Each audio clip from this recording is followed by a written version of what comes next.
नमस्कार माऊली. नमस्कार माऊली. मला नेहमी असं वाटत आलंय की नशिबाची चाल ही बुद्धिबळातल्या उंटासारखी असते, सदा तिरपी. पण म्हणून येणारं फळ तसंच असतं असं काही नाही. अर्थात कधी ते चढत्या क्रमाने मिळतं, कधी उतरंडीला लागतं.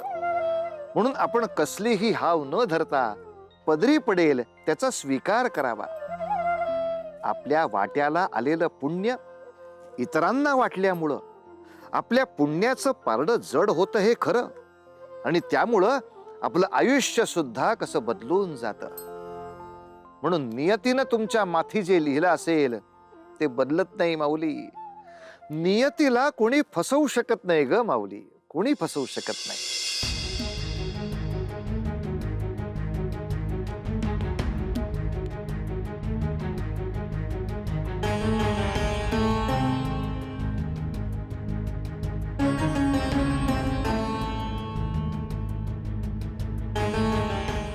हे काय आयुष्य सुरू झाले आहे माझे.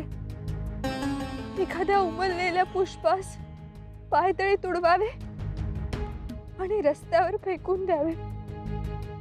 आता त्याने कुठेही कसेही जावे आणि मी देखील तसेच जगावे. खरे आहे, जर एखादे पुष्प सुगंध देऊ शकत नसेल तर त्याच्या अस्तित्वास तरी काय अर्थ आहे. आणि मी देखील आयुष्यात न मूल देऊ शकले, न सुख, न समाधान. काय करावे. आता ही दुःखाची परिसीमा आहे जी माझा प्राणत्याग झाल्यावरच नष्ट होईल.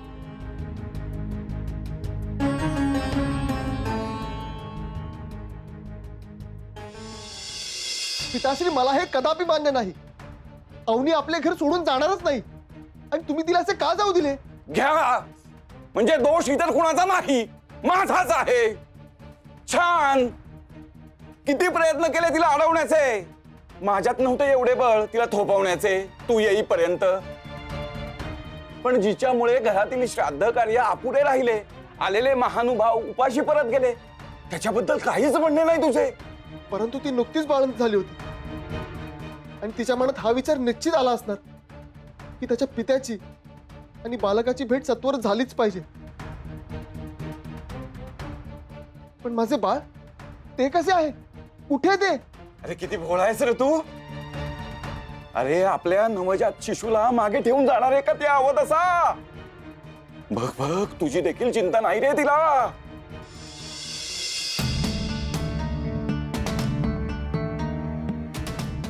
पिताश्री, मला अशी शंका येत आहे की तुम्हीच तिला घर सोडण्यासाठी प्रवृत्त तर नाही केलं ना?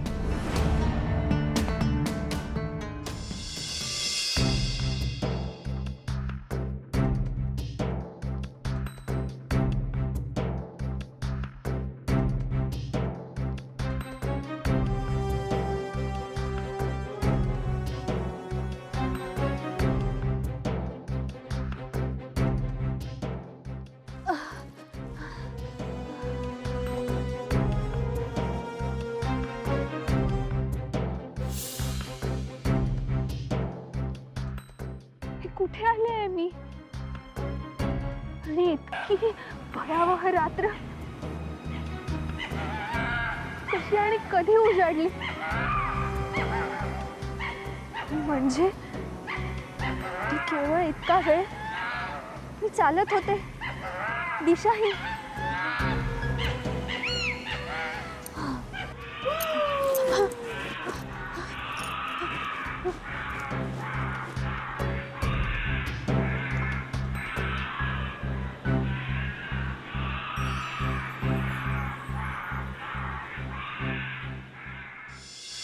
छान छान पान फेडतो आहेस पित्याचे. या उतार वयात हेच पाहायचे राहिले होते. आपल्या पत्नीच्या प्रेमापोटी इतका अंध झालायस की जन्मदात्या पित्यावर देखील तुझा विश्वास उरला नाही. अरे हातापाया पडून तिला विनवण्या केल्या, नको जाऊस. जे काय वागलो आजपर्यंत त्याची क्षमा देखील मागितली, परंतु माझे ऐकेल तर खरे ना. विश्वास ठेव माझ्यावर. मला क्षणभर जरी कल्पना असती ना की ती असे काही वागेल, तर मी आधीच उपाययोजना केली असती. मी तिला परगावी पाठवलेच नसते. पिताश्री, अहो या घरातून माझी पत्नी अर्धांगिनी नवजात बालकासोबत नाहीशी झाली आहे. कुठे गेली असेल ती? काहीतरी सांगितलं असेल. काही काही सांगायची तसदी घेतली नाही तिने. काय म्हणावे आता. वाटले होते नातवाचे प्रेम मिळेल या वयात, पण अखेर पूर्वजांच्या आशीर्वादाने जे घडेल ते मान्य करावेच लागते.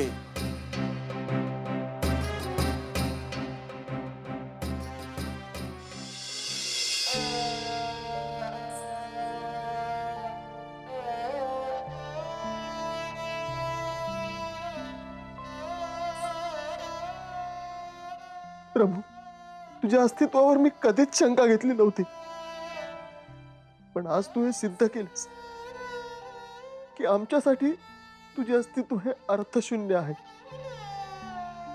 आमच्या भक्तीची, विश्वासाची मूल्य काहीही नाही. इतक्या वर्षांच्या असीम श्रद्धेचे जर हे फळ मिळणार असेल, तर मला देखील माझा शब्द पाळणे दुरापास्त आहे. आजपासून तू तुझा एक भक्त गमावला आहेस.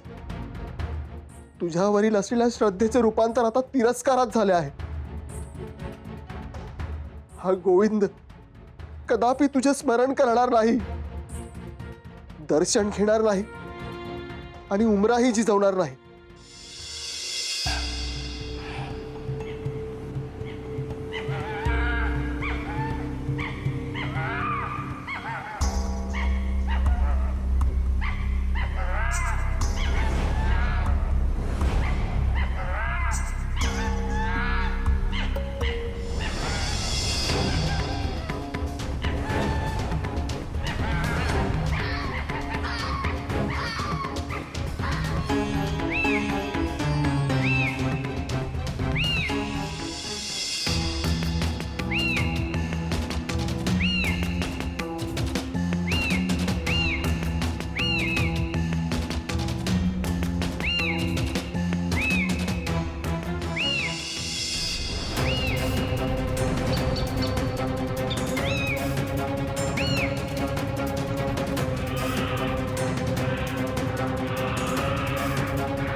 कोण आहेस तू?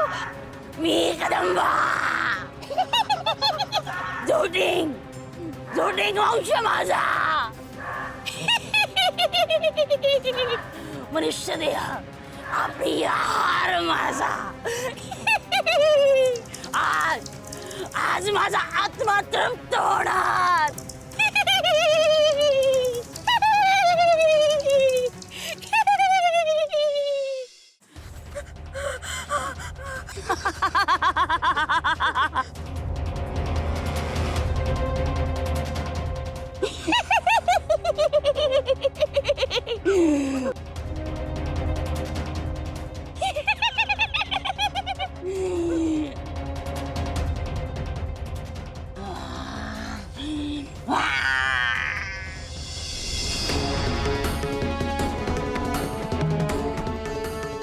ए बांबश्री, काय झाले आहे तुला? अशी काय बघते माझ्याकडे? तुझा मृत्यू साक्षात तुझ्या समोर उभा आहे आणि तू तू आता भयभीत असायला हवे. भय? भय कसले? याचीच तर मी वाट पाहत होते. परमेश्वराकडे प्रार्थना करत होते. मी तर हाच विचार करत होते की हा देहत्याग कसा करू. ते धाडस होत नव्हते माझे. परंतु तू आलीयस आता. तू माझ्यासाठी हे पूर्ण करू शकतेस. मग मी का भयभीत व्हावे? तुझे आभार मानावे. अगं हे काय बरळते आहेस तू? इतका का टोकाचा निर्णय घेत आहेस तू? याचे कारण काय? कारण तर नक्की नाही सांगू शकत, परंतु ह्या मागचा विचार सांगू शकते. ह्या किंवा पूर्वीच्या जन्मीचे असे कुठले पातक घडले जे माझ्या पदरी पडले आणि त्यातून सुटका व्हायची असेल तर एकच पर्याय आहे. मला हा देह त्यागावा लागेल, हा प्राण सोडून या जगातून निघून जावं लागेल. नाही, हे असंभव आहे. आजवर असे कधी झाले नाही. कुठल्याही मनुष्याने आजवर आपला प्राण माझ्या समोर अर्पण केला नाही. असे नेमके काय घडले आहे तुझ्या आयुष्यात? सांग, मला सांग. गेली 5 वर्षे माझ्या पिताश्रींच्या श्राद्धाच्या वेळी आलेला बुंद ब्राह्मण तसाच अन्न ग्रहण केल्याशिवाय उपाशी परत जातो आहे या घरातून. कुणामुळे?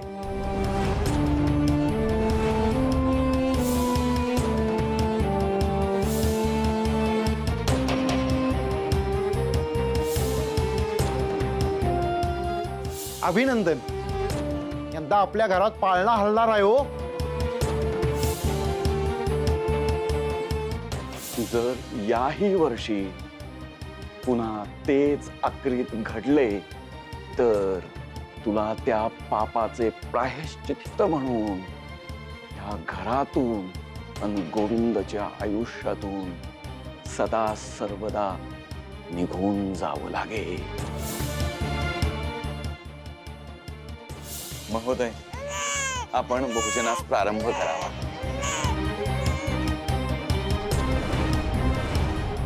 बाळ, बाळ उठ. बाळ,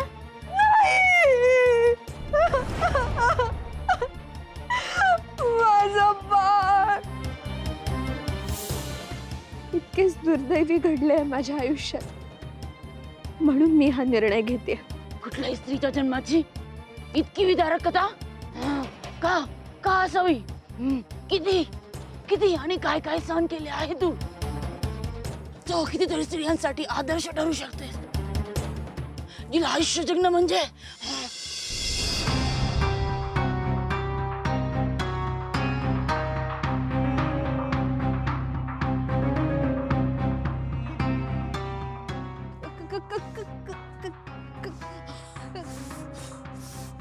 काय झालं? शांत.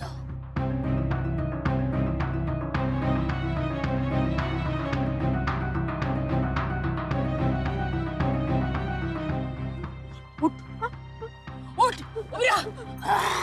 जा, जा, त्या झाडामागे जाऊन लाग. मी नाही. जा, जा म्हणते ना.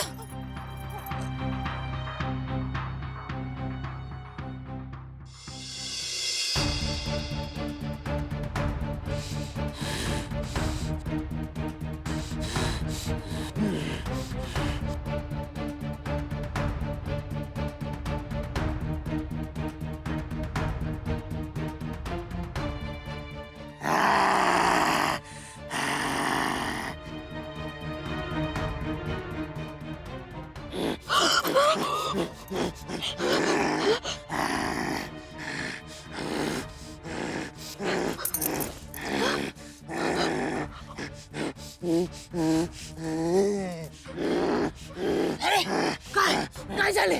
बक्षी मिळाली का? हे तू मलाच विचारते आहेस? किती काळापासून मी तुझी प्रतीक्षा करत होतो. मला वाटलं की माझ्यासाठी तू बक्ष शोधून माझ्या समोर आणशील.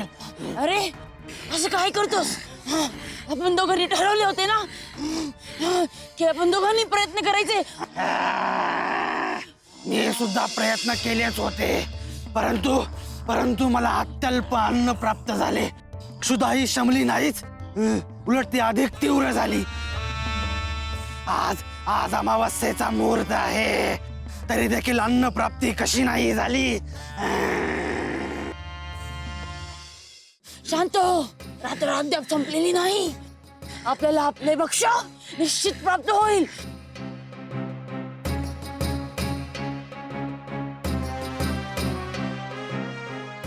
काय झाले? मला मला येते कोणा मनुष्याचा गंध येतो आहे.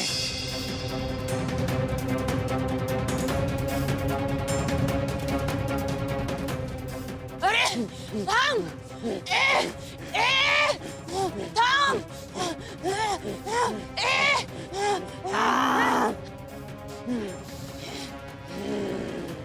मला येते मनुष्याचे अस्तित्वाची जाणीव होत आहे.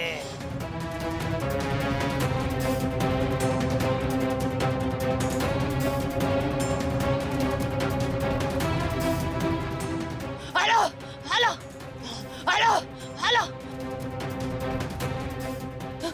हॅलो हॅलो हॅलो हॅलो त्या दिशेने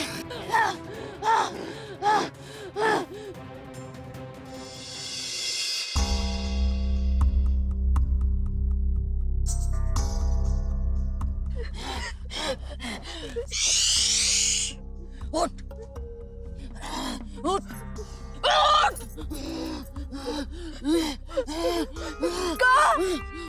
का वाचवलंस तू मला? माझा प्राण घेऊन तू तुझी क्षुधा का शांत केली नाहीस?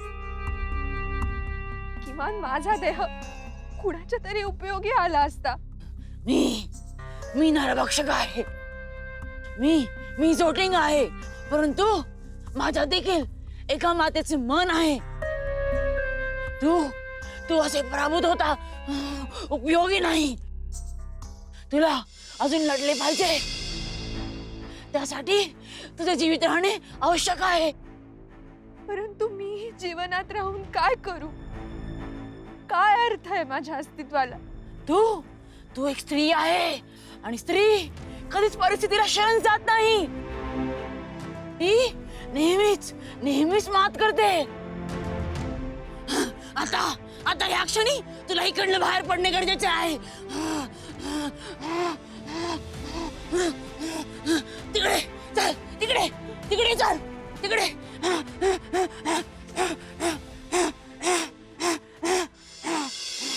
अहो, भगवंतानी जरी सांगितलेलं असलं की फळाची अपेक्षा न करता कार्य करत राहा, त्या कार्याचं मोजमाप मी करीन आणि आपल्याला फळ देईन, पण मनुष्याचा स्वभाव तसं कार्य करायला तयार होत नाही. मला वाटतं माऊली, संपूर्ण सृष्टीत मनुष्य हाच एकमेव असा जीव आहे की जो प्रचंड स्वार्थी आहे. आणि खेदाने असं म्हणावं लागतं की हे सत्य आहे. कारण इतर कोणीही जीव आपला वर्चस्व दाखवू इच्छित नाही, आपला हक्क शाबित करू इच्छित नाही. मग आपणच असे का वागतो ग? याचं समाधानकारक उत्तर जेव्हा मिळेल तेव्हा मनुष्य म्हणून खऱ्या अर्थाने आपला विकास झाला असं म्हणता येईल. असो, आता पुढील भागामध्ये पाहूया आपली कथा काय वळण घेते ते. पण तोवर उतू नका, मातू नका, घेतला वसा टाकू नका.